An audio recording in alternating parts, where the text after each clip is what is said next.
여러분, 재개발 투자처 어딘지 궁금하시죠? 이렇게 찾으시면 됩니다. 구독, 좋아요 눌러주세요.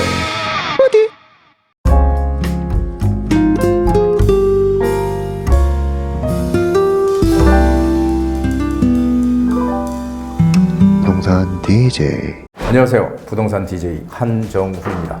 자, 오늘 부디 한수에서는 재개발 투자처 어떻게 찾는지, 재개발 투자처 이렇게 찾아라, 이런 주제로 진행을 합니다. 자, 많은 분들이 지금 재개발 투자를 한다고 많이들 움직이고 있습니다. 자, 그런데 문제는 어느 곳에 해야 가장 정확하게 진행이 될지. 지금 재개발 지역들 정말 수없이 많이 지정돼 있잖아요. 뭐 신속통합계획이든 모아타운이든 100개 이상씩, 전부 100군데 이상씩 지정을 해놔서 과연 이런 지정된 데들을 우리가 다 들어가서 이게 제대로 진행이 돼서 나중에 아파트가 지어질까? 지어지겠습니까? 아닙니다. 자, 그렇다면은 우리 누구나 다 알 수 있는 재개발 투자처 찾는 법을 오늘 공개합니다. 자, 9월 17일 날 수요일 오후 2시에 세미나 공지합니다. 자, 주제는요, 서울 반드시 진행되는 역세권 재개발 투자처 공개. 자, 역세권이 모든 개발의 중심이다, 이런 얘기 제가 정말 많이 드렸죠. 이 역세권 중에서 과연 어디가 제대로 재개발 진행이 될까? 모든 지역이 진행이 된다고요? 그것은 절대 아닙니다. 그런 지역을 선별해서 들어가야 되는 옥석 가리기가 정말 중요한 시기가 왔기 때문에 제가 재개발 역세권 투자처를 공개하는 정말 중요한 시간을 준비했으니까요. 여러분들, 이 시간 정말 중요하니까 꼭 오셔서 제 강의를 들으시기 바랍니다. 자, 선착순 예약 필수고요. 1:1 개별 상담. 못 오시는 분들을 위한 1:1 개별 상담은 24시간 문이 열려 있으니까요. 아무 때나 전화 주십시오.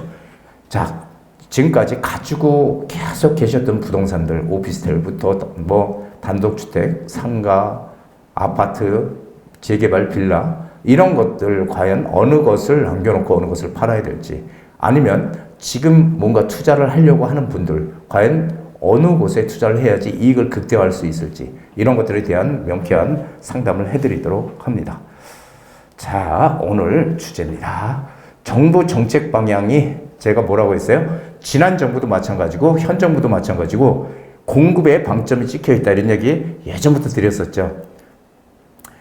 보수 정권이 들어오면 정책이 바뀌고 진보 정권이 들어오면 정책이 바뀌고, 이것은 계속 정권이 바뀔 때마다 이어져 왔던 하나의 악순환입니다. 그런데 보수 정권이든 진보 정권이든 지금 똑같이 인식을 하고 있는 게 바로 공급 부족이에요. 자, 공급을 근데 늘리려면은 어떻게 해야 됩니까? 공급을 늘리기 위한 유일한 방법이 뭐예요? 재개발과 재건축밖에 없다는 거예요. 왜요? 신도시 있지 않느냐, 이렇게 얘기하지만 신도시 건설은요, 신도시 건설은 제가 항상 말씀드리지만 이거는 맨 땅에 헤딩하는 거예요.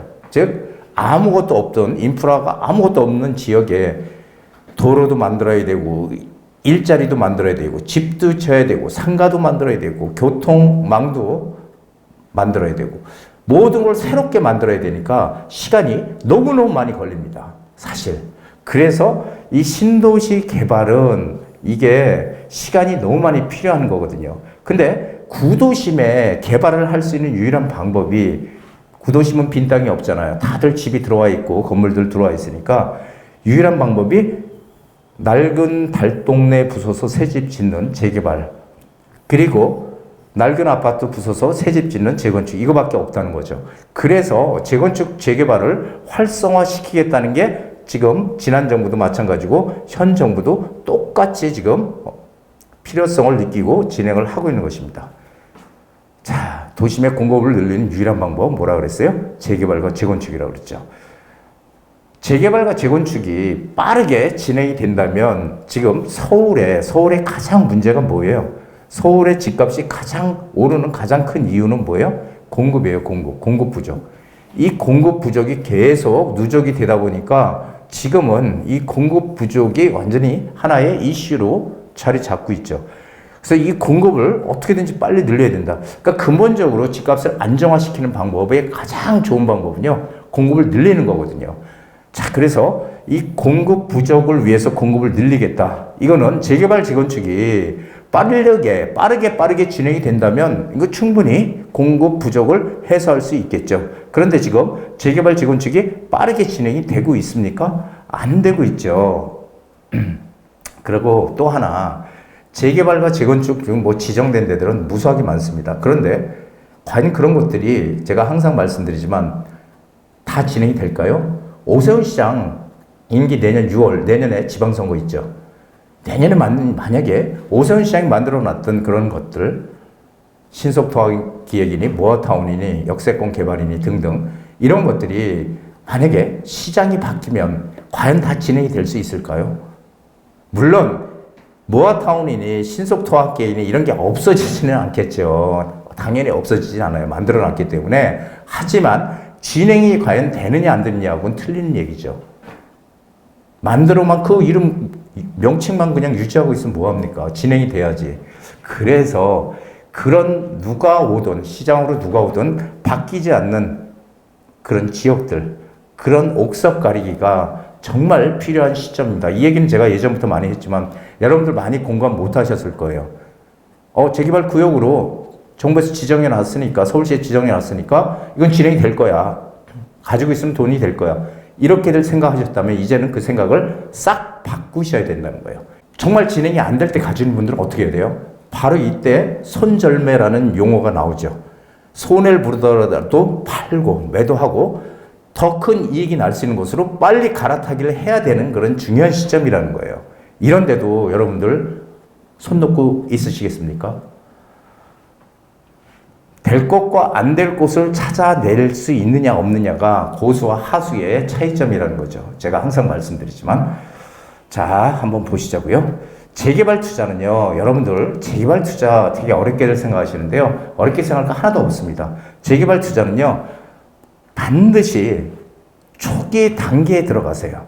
어떤 분들은 초기 단계는 위험하니까 들어가지 마라 이렇게 얘기하는 분들이 있지만 그거는 기본 상식적으로 맞지만 제가 여태까지 재개발 시장에서 투자를 해본 결과 초기 단계에 들어가는 게 이익을 가장 극대화할 수 있습니다.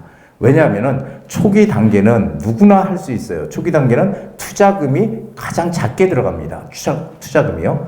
그리고 그 초기 단계에서 사업이 한 단계 한 단계 진행될 때마다 가격이 상승합니다. 단계별로. 그러면은 많은 분들이 재개발 투자는 준공이 될 때, 아파트가 지어질 때까지 가져가야 된다 이렇게 생각하는 분들이 상당히 많은데요. 천만의 말씀입니다. 재개발 투자는요, 아파트가 지어질 때까지 가져가는 게 아니고요. 이런 타이밍마다 매도 타이밍을 잡아서 어느 타이밍에 내가 팔까? 이거를 고민해 봐야 되는 게 재개발 시장이에요. 즉, 우리가 목표로 하는 건 뭐냐면요. 저희 고객들한테도 항상 말씀드리는 게 내가 2억을 투자했으면은 빠른 시간 내에 2억을 벌 수 있으면 성공이다. 그렇잖아요? 2억 은행에 넣으면 이자 얼마나 나옵니까? 한 2년 동안에 2억을 은행에 넣는다고 했을 때 일단 그게 첫 번째예요. 내가 투자한 금액만큼만 회수를 할 수 있다면 성공 아닙니까? 그리고 나서 그때 매도를 할지 안 할지 타이밍을 봐야 되는 거예요. 그런데 아니야, 여기는 보니까 앞으로도 상승할 가치가 상당히 큰 것 같아. 그럼 어떻게 해요? 한 템포 늦추는 거죠. 매도 타이밍을. 그래서 다음 단계 매도 타이밍을 또 기다리고 있는 거죠. 그래서 그때 또 팔까 말까를 고민해 보는 거예요. 그래서 재개발은요, 뭐 구역 지정이 되고, 재개발 구역으로 지정이 되고, 그리고 조합 설립이 되고, 사업 시행기간 하고, 관리 처분이 떨어지고, 이런 단계마다 가격이 오른다. 하다 못해 아무것도 없던 지역이, 전혀 움직임이 없던 지역이 주민들이 동의서를 막 걷는데요. 동의서를 걷어서 재개발 추진을 하려고 하는 그런 동의서를 걷는데요. 그러면 가격이 뜁니다. 왜요? 여기도 이제 재개발 추진하려고 하네? 라고 가격이 뛰는 거예요. 그래서 옛날에 재개발 막 추진하게 되면요, 건축 제한으로 딱 묶어요. 건축을 못 하게끔. 왜? 신축이 자꾸 들어오면 안 되니까 묶어놓게 되면 어떻게 돼요? 사람들이 여기 건축을 못 하게끔 묶어놨네? 여기 재개발되는 거 확실하네? 가격이 또 뜁니다.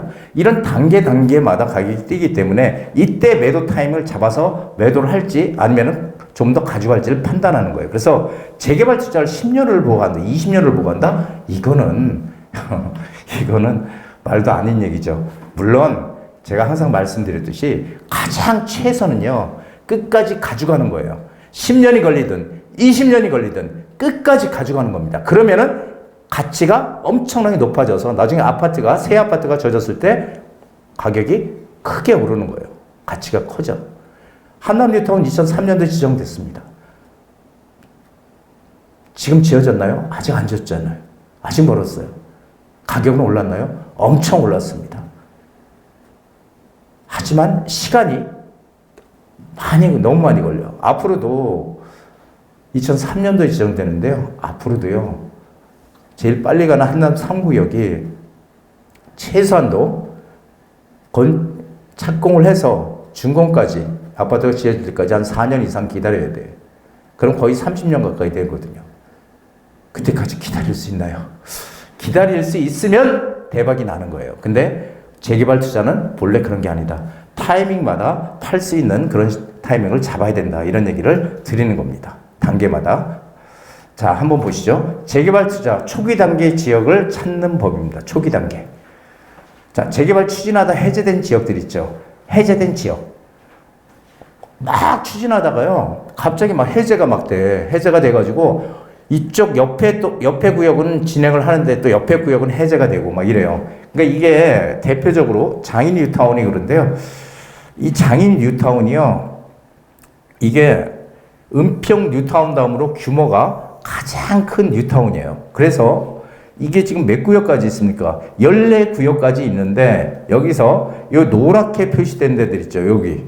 요런 데들이 해제가 된 구역이에요. 3구역, 2구역, 3구역, 5구역, 7구역, 1구역, 6구역, 4구역, 10구역, 14구역. 이게 다 해제가 됐어요. 거의 절반 이상이 해제가 됐거든요. 그래서 그때도 제가 뭐라고 말씀드렸냐면 이 재개발 추진하다가 해제된 지역들은 반드시 다시 진행한다. 이건 100%다. 이런 얘기를 제가 항상 드렸어요. 왜요? 자, 보세요. 이 노란 선에 있는 것들이 해제가 된 지역이죠. 근데 여기 요렇게 지금 돼 있는 요 구역들, 요 구역들이 진행을 하니까요.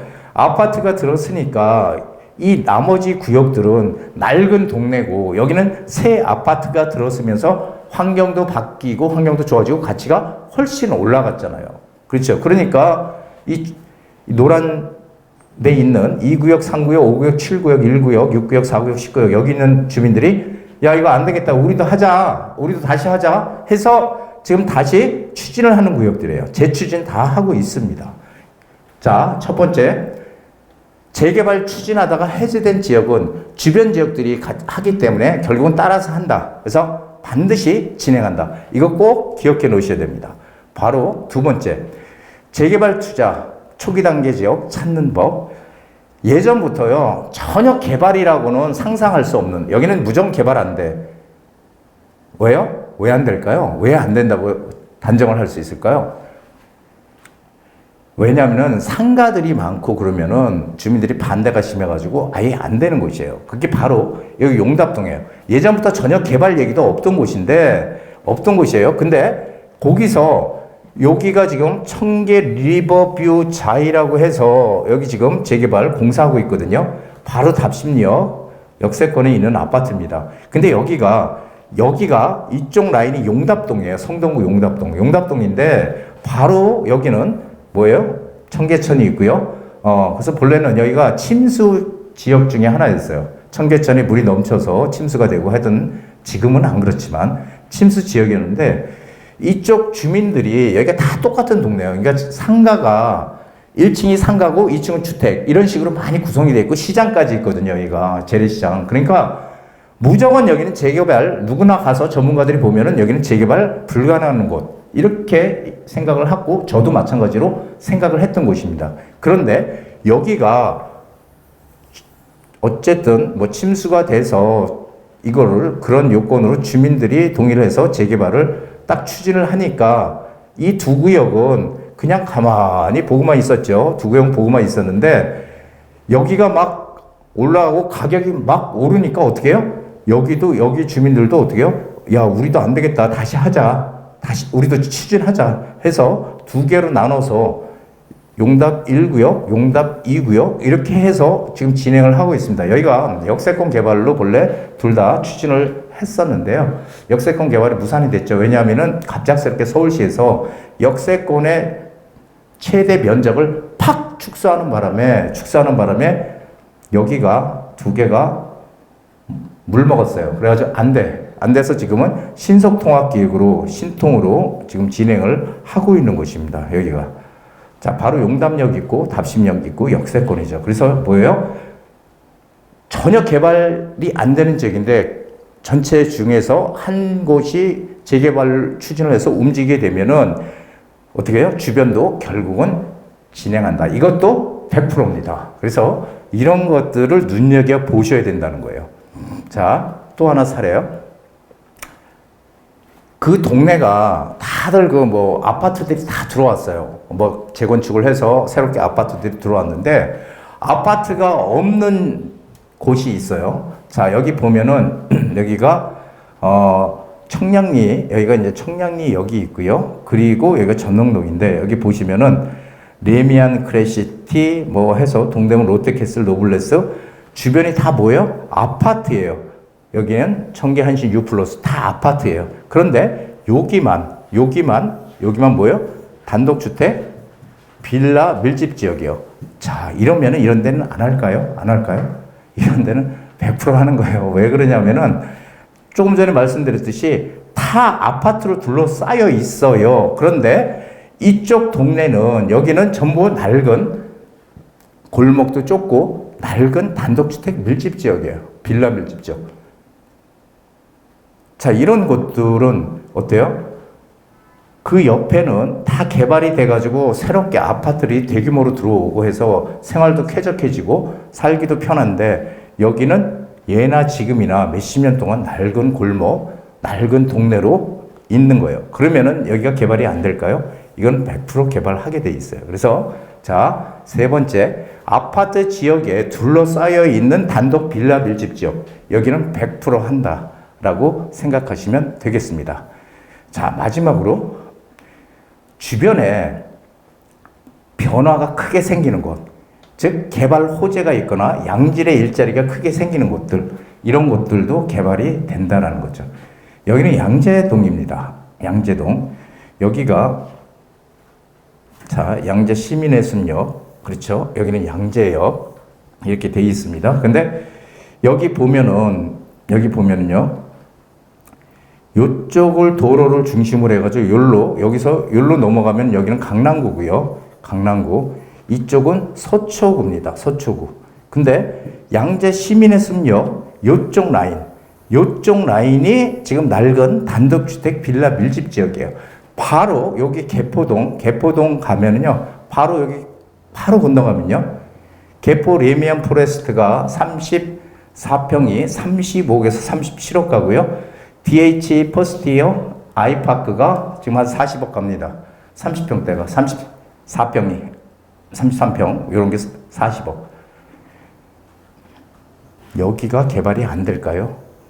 그리고 여기는 요 지역은 또 IT 이런 기업들이 연구소들이 이쪽으로 다 들어와서 다 바뀝니다.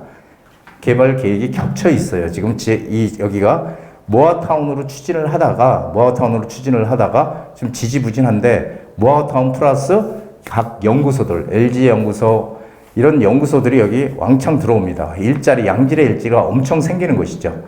자, 그래서 여기가 본래 모아타운으로 7개 구역으로 진행을 하던 곳이에요. 그런데 지금 모아타운으로 지정해놓은 논데가 있고요. 나머지는 지지부진해요. 지지부진한데 지금 지지부진한 게 중요한 게 아니라 각자 도생을 하고 있다는 거죠.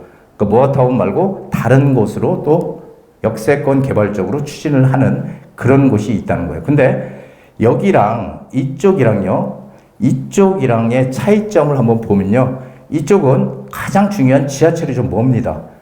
이쪽은. 여기 바로 양재 시민의 숲역이 있죠. 지하철 역세권에 있죠. 그래서 이런 곳들은 주변에 변화도 크게 생기고 뭔가 추진을 하려고 계속 왜 노후도가 오래됐고 살기가 불편하니까 추진하려고 하는 거죠. 그래서 그리고 양질의 일자리가 크게 생기는 곳이에요. 이쪽에도 이쪽 라인도 IT 기업들 엄청 들어와 있거든요. 그러니까 일자리와 환경, 녹지, 그 다음에 개발 호재까지 같이 얻을 수 있는 이런 곳이죠. 이런 데에 아파트가 져지면 가격이 얼마나 갈까요? 엄청나겠죠. 그래서 개발의 호재가 있거나 양질의 일자리가 크게 생기는 곳이 바로 이쪽이라는 얘기입니다. 이런 것들을 우리가 잘 살펴가면서 보면은 실제로 초기 투자처를 찾는데 그렇게 어렵지 않다는 거예요. 근데 여기서 전제 조건, 이 네 가지를 제가 얘기했잖아요. 전제 조건이 하나가 딱 있어요. 그게 뭐냐면은 무조건 역세권에 붙어 있는 곳을 투자해야 된다는 거예요. 역세권에 붙어 있는 곳. 여기도 7개 구역이나 뭐톤을 추진하다가 지금 지지부진하다고 했죠. 그럼 여기서도 이 역세권에 가까운 쪽에 투자를 해야 되는 거지 역세권에서 멀리 떨어져 있으면 안 된다는 거예요. 그래서 역세권 지역들의 이 초기 단계 뭔가 하려고 하는 지역들, 제가 지금 말씀드렸던 네 가지 이런 요소들을 가지고 있는 데를 들어가면 무조건 성공한다. 저는 이렇게 얘기를 드리고 싶습니다. 자, 17일 세미나 여기까지 하고요. 강의는 여기까지 하고요. 세미나. 반드시 서울에 진행되는 역세권 재개발 투자처 공개하는 소중한 시간 준비했습니다. 여러분들 많이 오셔서 들으시기 바라고요. 모든 백만장자의 90%는 부동산 소유를 통해서 부자가 된다. 카네기의 부동산이 참 우리나라뿐이 아니라 전 세계적으로 부자들은 부동산을 가지고 있다는 것을 기억하십시오. 자, 오늘 부디 한수 여기까지입니다. 한정훈의 부동산 DJ에서는 여러분들의 고민을 기다립니다. 영상을 보시고 투자에 관심 있으신 분은 지금 바로 연락 주시기 바랍니다.